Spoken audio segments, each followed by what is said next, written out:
주치의, 목욕탕, 원예치료. 대건절 이게 무슨 이야기일까요? 이 세 가지 단어는 정대협, 정의원 측이 후원금 10억 원을 받기 위해서 사업계획서에 적시한 내용들입니다. 그럼 원예치료, 주치의, 목욕탕, 사업계획서대로 할머님들이 이러한 혜택을 받았을까요? 실제로 이 사업계획서 중에 몇 건이나 할머니들에게 돌아갔을까요? 함께 보시죠.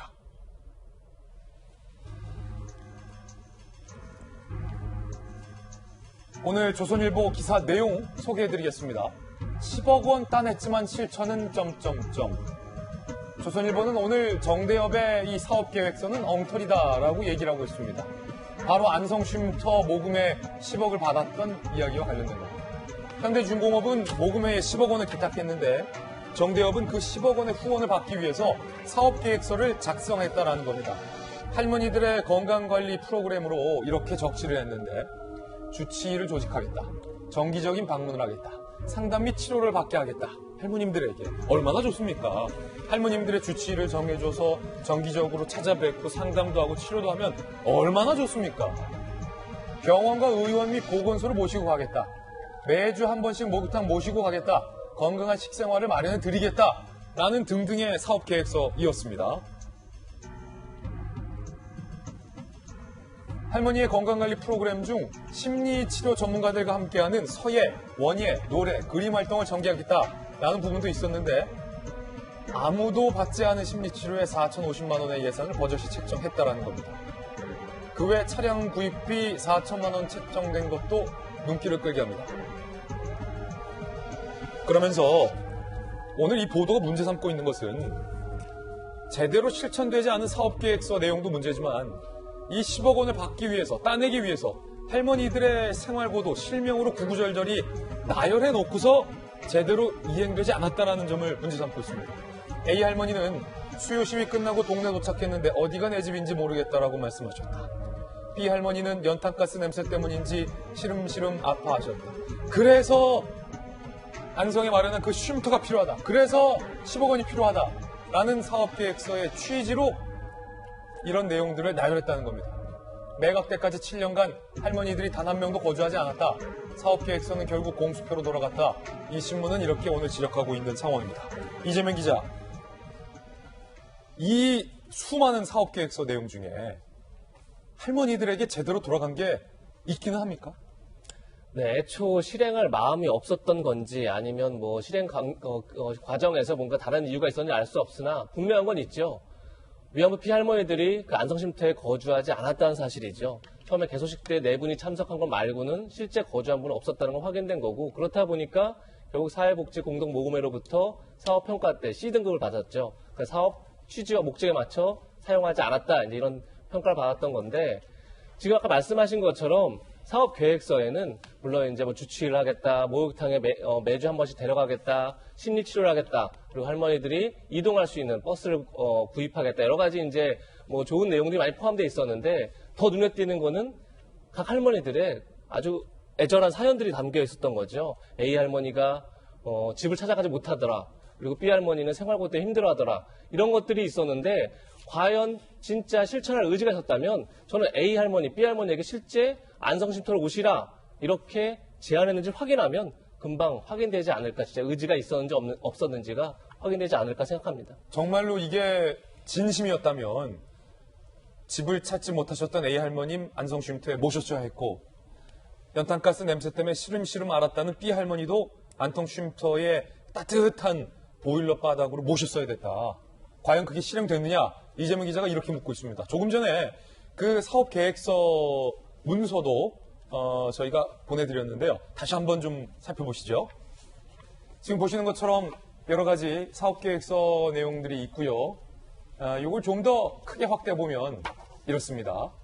여러 가지 할머님들의 어떻게 보면 건강관리를 위해서 이렇게 하겠다. 저대로만 진행됐더라도 과연 안성쉼터에 대해서 지금과 같은 논란이 일었을까라는 생각이 들고요. 이 사업계획서 가장 하단을 한번 볼 수 있을까요? 기관 대표자 윤미향 당선인의 이름과 함께 도장까지 선명하게 찍혀있는 게 확인이 되고 있는 그런 상황입니다. 김배민 박사님. 네. 정말로 피해 할머님을 나의 친부모님처럼 생각했더라면 이 사업계획서에 있는 내용 중에 절반만이라도 있는 그대로 했어야 하지 않았을까요? 우리가 이 위안부 피해 할머님들이 얘기하면서 남은 시간이 많지 않다라는 얘기를 항상 많이 했습니다. 그렇기 때문에 하루빨리 일본으로부터 사죄를 받고 여기에 대한 문제를 해결해야 된다는 목소리를 높이기도 했습니다. 네. 그러니까 할머님들에게 주어진 시간이 많지 않은 만큼 그 남은 여생을 가장 편안하게 지낼 수 있도록 그렇게 돌봐주는 곳이 바로 이곳. 저는 정의연의 역할과 활동이라고 생각을 하는데요. 아니 목욕탕 일주일에 한 번씩이라도 모시고 갔냐는 거예요. 그러니까 저 프로그램의 진정성이 없다는 거 딱 하나만을 증빙할 수 있는 게 병의원 및 보건소를 모시고 가는 게 저는 저 모든 일들 중에 가장 중요한 일이라고 생각합니다. 병원 모시고 가는 거. 그럼 가장 가까운 곳에서 할머님들이 어렵고 힘들 때 병원을 모실 수가 수 있는 곳을 찾아야 되는데 저 안성쉼터는 서울로부터 66km나 떨어져 있거든요. 그러니까 그곳에서 가까운 병원과 보건소가 있는 곳을 찾아야 되는데 그렇지 않은 공간에 일단은 쉼터를 마련했다는 것만으로도 그 진정성이 현저히 떨어질 수밖에 없다 생각하고요. 이 안성에 있는 쉼터를 보고 나서 위안부 피해 할머님들께서 언론에 인터뷰한 내용을 보면 아니 저런 곳이 있었냐라는 얘기를 하지 않습니까? 그리고 저기 나와 있는 많은 일들을 하기 위해서 가장 적합한 곳이 쉼터였는가 그 안에 있는 모습을 보게 되면 거친 계단이 있는 모습이라든지 난간에서 할머님들이 있기에는 굉장히 어려워 보이는 공간이라든지 이런 모든 것들이 처음에 있었던 계획서랑은 상당히 다른 모습을 볼 수 있습니다. 저는 마지막으로 오늘 기사를 보니까 이런 얘기가 될 텐데 쉼터가 사실은 안성이 쉼터를 마련하기 전에 한 교회가 제공한 쉼터가 있습니다. 예. 근데 그 쉼터 같은 경우에는 사용권을 줬을 뿐 거기에 대한 소유권은 아니거든요. 근데 이 계획서에는 이런 얘기가 있었다는 거예요. 무상이긴 하지만 남의 집이라는 점에서 그리고 종교적 부담감으로 할머님들이 그렇게 기쁘지만은 않았다라는 얘기였습니다. 이런 얘기들을 바탕으로 정말 할머님들을 위한 쉼터를 마련했다면 어찌 할머님들이 한 번도 갈 수 없는 그런 쉼터를 활용했던 건지 이제는 그 명확한 해답이 필요한 점으로 봅니다. 오늘 이 기사를 보도한 조선일보의 김형원 기자가 기사에서 이렇게 썼습니다. 하지만 정대협은 종합병원이 66km가량 떨어진 현재 위치를 쉼터로 정했다. 정대협이 지난달 돌연 쉼터를 매각할 때까지 7년간 위안부 피해 할머니들은 단 한 명도 이곳에서 머무르지 못했다. 대신 2016년 윤 당선자가 사무처 직원들과 술자리를 열었고 같은 해 펜션에 다녀왔다면서 마당에서 바베큐 파티를 즐기는 사진이 인터넷에 올라왔다. 이러는 사이 개소식에 참석했던 위안부 할머니 4분 중 3분이 다른 곳에서 별세했다. 김가선 기자. 제가 볼 때는 아마 저 10억 원 기탁한 받기 위해서 시작한 사업계획서는 그 당시엔 진정성이 있다고 봐요. 왜냐하면 저 내용을 보면 정말 할머니들을 위한 그런 프로그램이거든요. 저대로 이루어졌다면 얼마나 좋았을까 생각을 하고 사실 그 기부금이랄지 아니면 이제 후원금, 국가보조금 이런 것은 사실 왜 주었을까요? 그 할머니를 위해서 쓰라고 준 거 아니겠어요? 당연하죠. 물론 뭐 국외로 홍보하고 그런 건 중요하지만 오히려 제가 볼 때는 그건 부차적인 거고 가장 중요한 사업 중에 하나는 할머니의 복지가 된다고 봐요. 그러면 그 복지에 과연 얼마나 썼는가 이런 걸 우리가 한번 생각해 볼 필요가 있고 그다음에 물론 뭐 안성 좋아요. 아니면 마포 좋습니다. 그러면 자 집을 구했으면 그 안성 쉼터 같은 경우는 1억 원을 들여서 인테리어 했다고 그러잖아요. 인테리어를 어떤 식으로 했는가 굉장히 궁금해요. 그냥 외관상 보기 좋고 화려하게 인테리어 한 건지 아니면 할머니들이 거동하기 좋게 예를 들어서 목욕탕을 한다면 문턱을 없앴다랄지 아니면 계단 자체를 할머님들이 출입하기 좋게 만들었는지 이렇게 중요한 것이 바로 피해자 중심이거든요. 우리가 위안부와 관련해서 한일관계 협의 자체 이런 것도 피해자 중심이 굉장히 중요합니다. 그렇지만 후원금에 기부금 쓰는 것 자체도 피해자 중심이 돼야 한다는 거죠.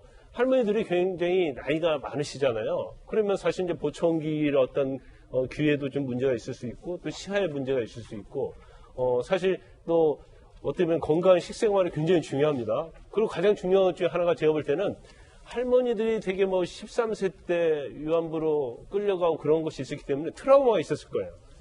그러면 가장 중요한 것은 저는 심리치료 상담이 중요하다고 봐요. 그러면 과연 그런 것들을 지속적으로 해왔는지 그런 것에 정의연이 정말 당당하다고 한다면 그런 것들을 만약에 이 상태에서 우리가 어떻게 할머니들의 트라우마를 극복해서 위해서 심리치료를 했는지 예산을 썼는지 그런 것들이 정확하게 영수를 통해 드러난다면 일부 다른 잘못이 있다 하더라도 그건 충분히 이해할 수 있는 대목이라고 봅니다.